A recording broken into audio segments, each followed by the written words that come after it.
Well, I removed the bed liner off my 204 Dodge Ram 3500, and there it is. And look at this. Now that's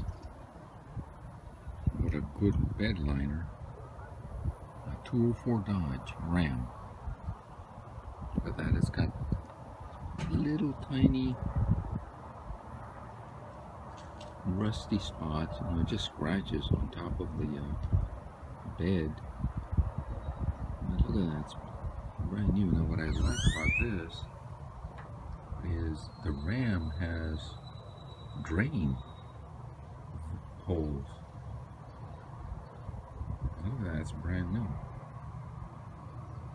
Okay, so here's the Rustoleum Bed Liner. What I did is I put some grit. Find that at Home Depot for $7, and you get a little bit of grain, but it's not that much. But it's probably better without it, I guess. Now here's the Silverado.